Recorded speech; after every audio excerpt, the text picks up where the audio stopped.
everyone, welcome back to the channel. Today I want to do this long due video about my cards. And I want to say before I start anything, thank you so much Pauline and thank you so much Joshua for pointing me to these cards. Joshua, you sent me a link from where I could actually order the pink version of the cards, and Pauline, you went ahead and you sent me the actual deck as a present. So thank you so much for this, and thank you so much for everyone else who was encouraging me to stick with my current cards. If you recall, I had thrown it out there that my cards were becoming really old and worn out, and I received plenty of encouragement from you that I should stick with them because they look just fine. So thank you for that. In the meantime though, I was looking for a new deck, and Pauline and Joshua and others reached out to me with some suggestions and some links. And then Pauline actually sent me this one. So thank you so much again to all of you. In this video, I want to talk a little bit about these cards. I want to tell you about how they're different from the other standard decks. And I also want to tell you a little bit about my own deck. So stick around for this and let's head to Lenormand Reader's Table. All right, folks, I've got here several sets of decks. I've got the blue and red owl decks. These are the two traditional Lenormand decks, or what we understand are the traditional decks. And the reason I have them here is because I want to compare them to the Titania decks. And I've got my two decks. These are the decks that I currently use. I've got one that I use for our monthly and weekly readings. This is the one that I told you about was getting really used, and this is the reason why I'm doing this video and why some of you got in touch with me. And I have another deck, it's identical, except I keep it exclusively for private readings. So this is a deck that I use only when I'm doing readings for others. So it's very clean and it looks really new. And the reason I have a separate deck for private readings is because I feel they're different, and energetically they're different, and I prefer not to mix the energies together. So that's why I have a deck that's dedicated to private readings. And then I've got the two beautiful Titania'S fortune cards boxes that I got thanks to Pauline and Joshua. And we're gonna talk about these in just a second. And this is my own deck. I've had this produced recently, and I want to tell you about how I designed it, or I had it designed, and how it's similar or different to some of those decks. So before we get into the technicalities of how a deck is designed, I want to just first go over these two beautiful boxes here. So I'm going to put these aside a little bit. Now, when I first bought Titania'S fortune cards, this is the box that I got. And it's the golden box, it's red on the inside, and the cards here, they have their own little box within the box here. And so these are the cards. They look really similar to the ones I have, but you're going to see when I compare it to this one as well that the colors are a bit more faded than the ones that I've previously bought. And then you have the book here, so you've got one full-size page with a card and then an explanation of the card. Titania has a few combinations here. She has very few of them. This is not by any stretch a card combinations master, but she has a few of them, and she has an interesting perspective on the cards, like she has an interesting perspective on everything, really. And so a lot of her combinations have stuck with me. I mean, this is one of the first works that I picked up, and it's stuck with me for over 2 decades now. And at the beginning of the book, you have the keywords list. There's often an overview of the card meanings. So it's really a very, very pretty deck. You know, the colors gold and red are very beautiful. From a Feng Shui perspective, actually, it's a pretty powerful combination. So this is the first edition that I have got, and that's the one I got 20 years ago. And it did seem to go out of print for a while until it appears that this is the new edition of the Titania'S fortune cards. So this seems to be the new edition. This is the one that seems to be available more than the gold one, and it is very similar. It's very pretty as well. So the light pink with the gold is really pretty, in the inside and the outside as well, really pretty. And the thing about this deck is that it does not have its own box for the cards within the box, which I think is unfortunate. And that's actually one reason why I didn't really want to open it, because I felt that the cards might just fall off the box, and you'd need to tie them with something. So that's why I kept it closed, at least for the time being.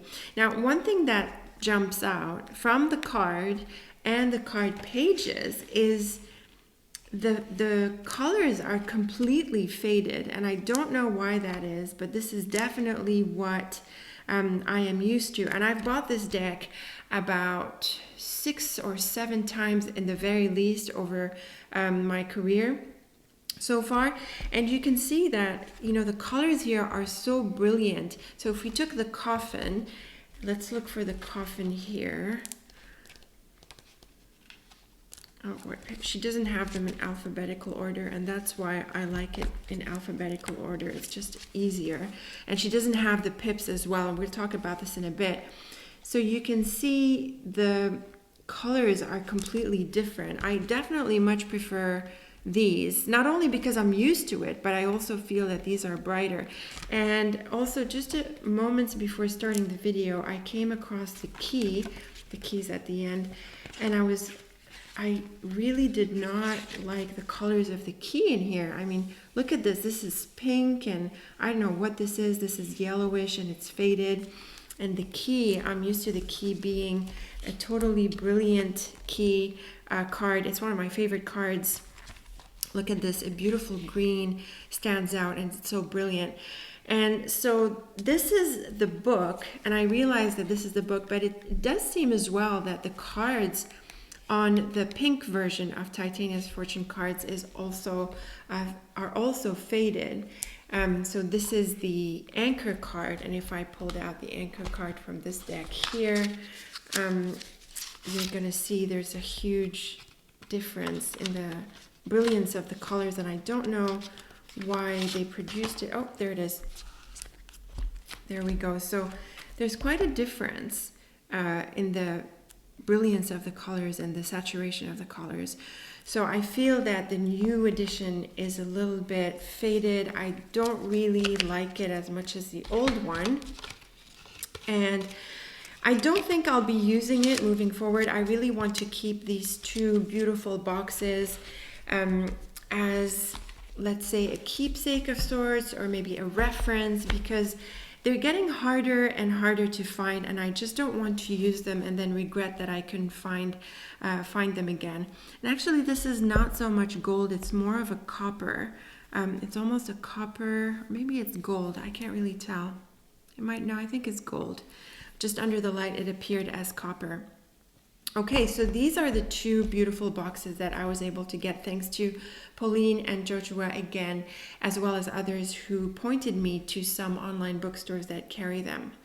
Okay, so with this said, I want to talk a little bit about what it is about Titania's cards that is different. So I'm gonna just put aside my private reading deck, and I am going to just pull out the deck that all of you are used to seeing on this channel.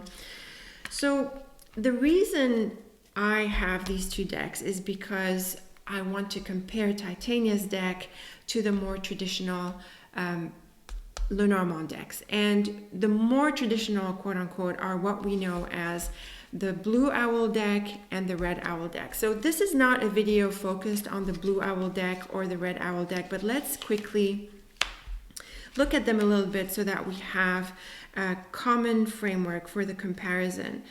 So the Blue Owl deck, as you can see, they're very similar, but the Blue Owl deck is the one that has the playing card pip, and the Red Owl deck is the one that has the quote. Now, everything else is similar, the design is similar, the illustrations are exactly the same, and the numbers are always the same. And then there's the mysterious letter M that we don't really know what it is. I can't figure it out. I mean, every so often I research about these things, but there's no indication about what that is. It could be something to do with the printing press that took over these cards. That was maybe a long time ago. maybe not so long time ago. In all cases, what's important to note is that every Lenormand card has the main illustration and then two insets, or what we call insets. There's the playing card inset and there's the card number inset. And in the Red Owl deck, it's exactly the same thing, except there's no playing card pip, it's a quote. Now, this is the way Lenormand cards are designed. There's this three-part thing to it: the symbol, an inset, and the number. Symbol, quote, also an inset, and a number. But Titania'S cards are actually just the symbol. So there is no pip, there is no quote, and there is no playing card number on any of the cards. She doesn't refer to them anywhere. The only indication is the playing card numbers based on the way they are ordered. So the traditional ordering of the cards is following the card numbers. So you see the rider is card number 1, clover is card number 2, ship 3, 4, and so on. And the last card, card 36, is the cross. So she has them here ordered in their traditional order, which is based on their playing card number, which is what you see here on the Blue and Red Owl deck. But on the actual cards, she doesn't have them at all. And so when I started playing Lenormand, this approach really stuck with me. And when I started to research more into the deck earlier on, I started to really get a sense of why she did that. And that's because there can be some complexities when it comes to the pips and the symbol. And on top of that, the number doesn't really have a meaning insofar as interpretation is concerned. It's really just a way to order the cards. And one application of ordering the cards, an important one, is the houses spread, which is a bit of a complex subject for now, but it's laying out the cards in their order as we saw here. And then what you do is you lay out the tableau on top of these houses. So that's a topic for another day. So the thing about Titania'S cards is that it's really just focused on the symbol. And I really appreciated this approach because I had decided that, well, if there's going to be meanings in other areas of the card, and it's really just the insets that are the pip and the quote and not so much the numbers, then why isn't it part of the essential meaning of the card? Why do they have to be separate? And my conclusion is that they don't. But still, the reason I went ahead and created my own deck is because I wanted a combination of the focus on the symbol, but also keeping a reference to the pips and the numbers.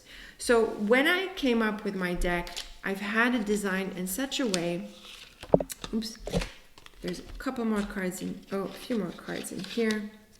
I've had it designed in such a way that the symbol is very much in focus, but I also have a reference to the card pip and to the card number. And I really like the simplicity of the cards. I decided on the color purple, which is the color of my website, or it's mainly my brand color, and I like the focus on the symbol. I call it the silhouette deck, and I've also kept the box really simple. I would have liked the cards to be a bit bigger, but as a first take on the cards, I decided to go with a standard size, which is what they call casino size. So most playing cards have this size here, and it's smaller than the Titania'S card, as you can see. I have to say it's easier to handle. So if I was going to lay out a whole tableau, it takes up less space. These cards take up more space, and you need a much bigger space to do the full 36 tableau. So it is practical, and they're also really easy to handle. Now, I tend to like big cards or bigger cards because I have big hands. I have bigger hands than most people I know, including my own dad. And so that's why I am comfortable with this size of cards. But I have to say that having spent a bit of time with these, I'm not disappointed with the size. It's a good size. It's very easy to shuffle. You can shuffle it horizontally or vertically. And they're also very comfortable to lay out, like I said. And so it might be a size that I settle with, but I'm still exploring the possibilities of what it's like to have a different size deck, especially when you design it, or when you have a design. It's a whole different experience into the cards. So this is what I wanted to share with you about Titania'S Fortune cards. I love this deck very much. I love the colors. They are so beautiful. And I love the size. And of course, I love my history with this deck. So this has been my main deck for just about my entire career as a Lenormand reader, almost 20 plus years now. And I wanted to share with you what is it about this deck that's different. So again, this is not a standard Lenormand deck because it doesn't have the pips that are very much part of the card. And that's why I've had my cards designed in this way. So let me know if you have any questions about these cards, folks. Leave me some comments. And if you want to purchase the Titania'S Fortune cards, again, it's on the Amazon link that I have for you in the description. So be sure to check it out. And I look forward to our next video together. So thanks so much for watching.